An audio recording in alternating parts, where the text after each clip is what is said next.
Alright guys, so we're going to be covering inclined planes in this video. So essentially what that means is just objects moving, like being pulled up a ramp or falling down a ramp, and what does that essentially look like and what does that mean. So let's just start off with the problem and let's just run through these things. So a 50 kilogram mass is initially at rest, so our initial velocity is equal to 0 and on an inclined plane of 35 degrees. And the coefficient of static friction is 0.5, right? So mu is equal to 0.5 and theta is equal to 35 degrees. What is the net acceleration of the mass? Okay, so essentially what this looks like is we have a plane on an incline, right, of 35 degrees. So this is theta, which is equal to 35. And what is the net acceleration of on the mass? So to find the net acceleration on the mass, it's very easy. It's just we need to find net force is equal to m and then times net acceleration, right? So ma. So essentially we have m, it's 50. We're finding a, so we need to solve for this f right here. So we need to solve for our net force. So here is our object. And here, let's move this incline to the middle so we can really demonstrate what's going on here. So this is going to be 35 degrees. And we have an object that is initially at rest, so it's probably near the top and it's falling down. So because it's not being pushed up, we can just automatically assume that gravity is pulling the box down, right? So speaking of gravity, we have the force of gravity. And the force of gravity is simply mg. And what is mg? Well, it's just going to be 50 times 9.8, which is going to be equal to 490. So let's erase all of this. And let's just write that down. 490 newtons going straight down. But, right, this box is going this way. It's not going through the ground. So there's force going that way, and our normal force is actually going this way, not straight up. This is not our normal force. And then we also have frictional force. So we have friction force, we have normal force, and then we actually have our force that is pulling our box down the ramp. Right. So how do we do this? Well, to find f of f, we need f of n. So what's f of n? Well, how do we find f of n? These are basically going the same direction. So this going through the box would form, like these would be, and I know they don't look exactly like parallel or something, but they're supposed to be just straight. They're connected. So, and then this right here, we can draw that. So here we made this ray too long, but this ray is parallel to that. So this one is straight with f of n. I know it doesn't look like that, but it is. It's straight with f of n, and this one is parallel with this f right here, and this is just f of g. So basically this 35, the 35 is right here. If we just rotate this triangle, then the 35 is right here. And essentially what is happening is we are flipping this. So we're just reflecting it this way. So now the hypotenuse is on this side and the straight is like this. So now this hypotenuse right here is going to be our f of g. So I know it looks like that, but f of g goes straight down, right? So essentially what it looks like is now this. And that's what this makes. And because we basically did that flip and reflection, we can always know that this angle right here is also 35 degrees. So this is also 35 degrees. So if this is 35, and also if you don't understand what I just did there, this is also something you can just memorize. So just understand that how this 35, you can create a triangle. This one is parallel to the force on the incline, and this one is basically parallel with normal force. And then we have 35-degree angle in between the normal force and the force of gravity. And then all we have to do is, this is the hypotenuse, this 490, because this is the right angle right here. And so to find x and y, all we have to do is x is equal to 490 sine of 35 because it's opposite of the 35. And then y is equal to 490 cosine of 35 because our y is adjacent to the 35. So that basically leaves our x bringing the mass down the incline, which is going to be equal to 281.05 newtons. And then our normal force corresponds with y. Even though this y is going down, it's they're parallel, so the magnitude, the only difference is the direction. The magnitude is the same. So this 490 cosine 35, we just have to make sure the number is positive, and that is going to be 401.38. And then we know that frictional force is just normal force times our mu. And then our frictional force will equal to 200.69. So this is equal to 200.69. Now we use the y components. This is only, we have this movement pulling the mass this way, and we have this movement resisting against the mass going down the ramp. So we have to consider that. So we subtract by the frictional force to get 80.358. So this is our net force now.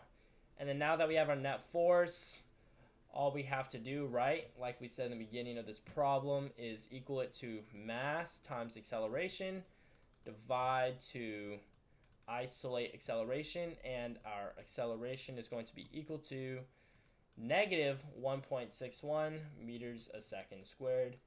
And the reason why it's negative is because it's going down the ramp, not because it's slowing down. And that's it. See you in the next problem. All right, so a 100 kilogram mass initially at the bottom of an inclined plane has an initial velocity of 35 meters a second up the inclined plane of 37 degrees. So let's just draw that right now. Let's draw that in the middle. So we have our incline of 37 degrees, and we have a 100 kilogram mass at the bottom.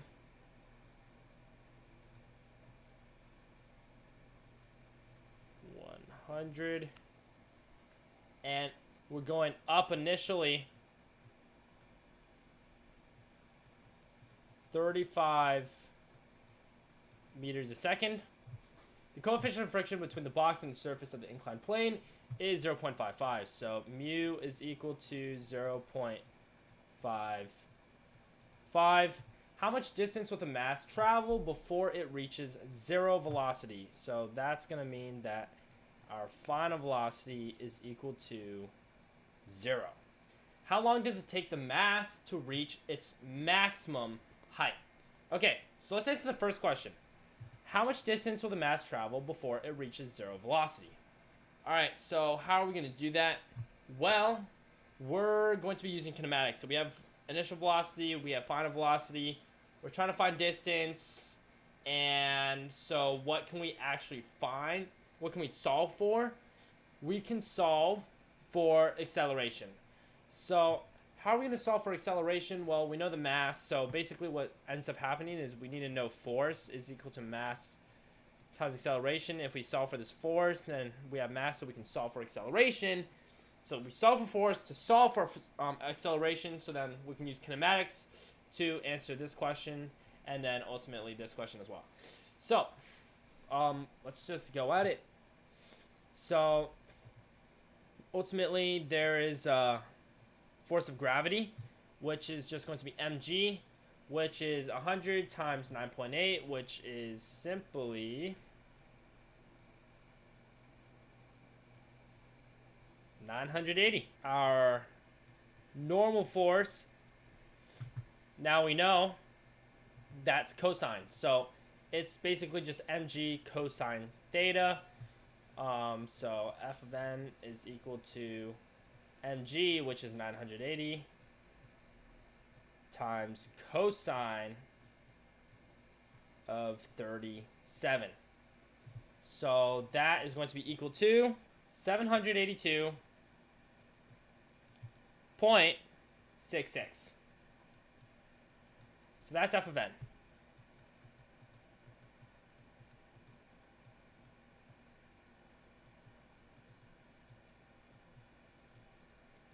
Now,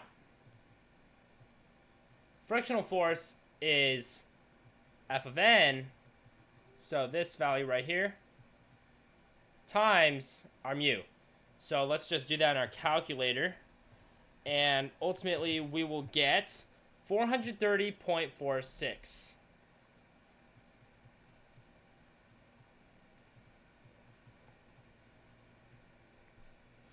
All right. Now, this value right here is going to be our basically applied force. And that is going to be mg sine of 37. If you don't know why it's cosine and sine, then just literally look at the last problem, because I draw the triangle and I try to explain it. But you can also just memorize in the inclined plane, it's basically backwards. So usually x, like horizontal, is corresponding to the cosine, and y is corresponding to sine. But in inclined plane, it's just the opposite. And it always will be the opposite. So you can just memorize it as well. And this is going to be 589.78.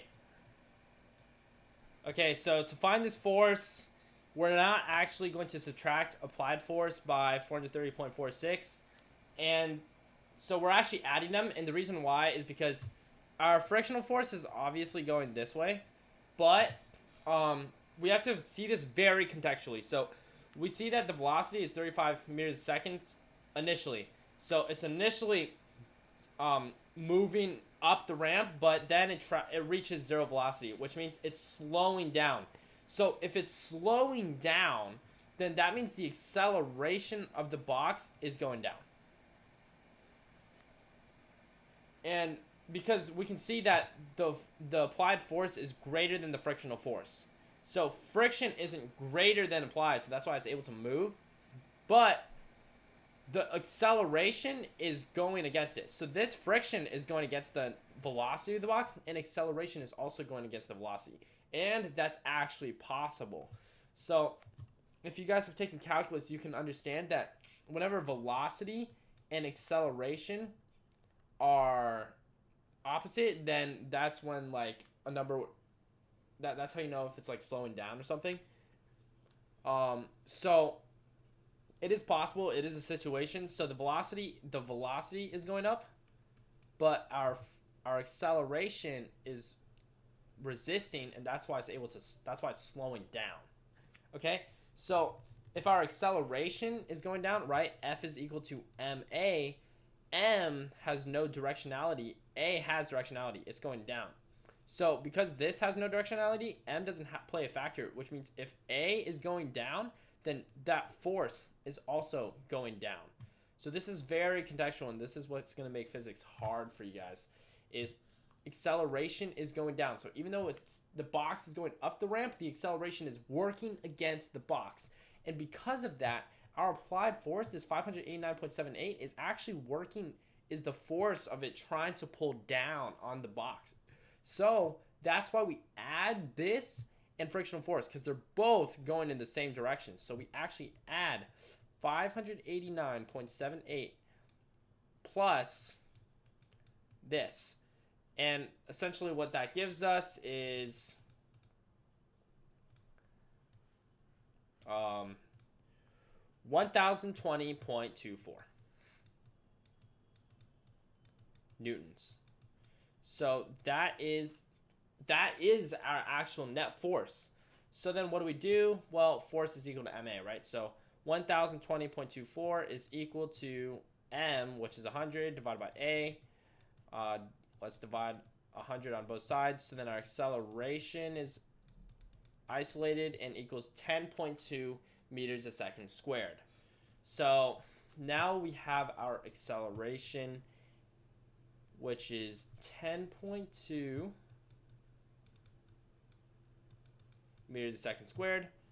And then now what we're going to do is we're going to use kinematics to solve for the distance. So what do we not have? We don't have time. So VF squared is equal to VI squared plus 2A change in X.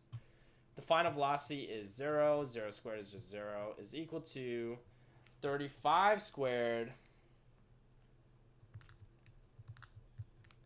which is 1,225 plus 2 times 10.2 times change in X. So it's eventually going to become negative 20.4 change in X is equal to 1,225 divided by 20.4 divided by 20.4, and our change in X is equal to 60. So 60.04 is what I got, but 60 meters is our change in X. So that's how we find the distance. Now, to find the time is literally just going to be the exact same thing, but we're going to do no time, so no distance. So VF is equal to VI plus AT. So it's just another kinematics. 0 is equal to 35 plus 10.2 t. So it's going to be negative 10.2 t is equal to 35, but you got to realize that time cannot be negative. So even though we're going to get a negative number, this should be written as a positive value. So 3.43 seconds, and it's positive because we're not in negative time. So that's it. And that's all the problems that we're going to do for inclined plane. So hopefully you guys have a basic understanding of it. See you in the next video.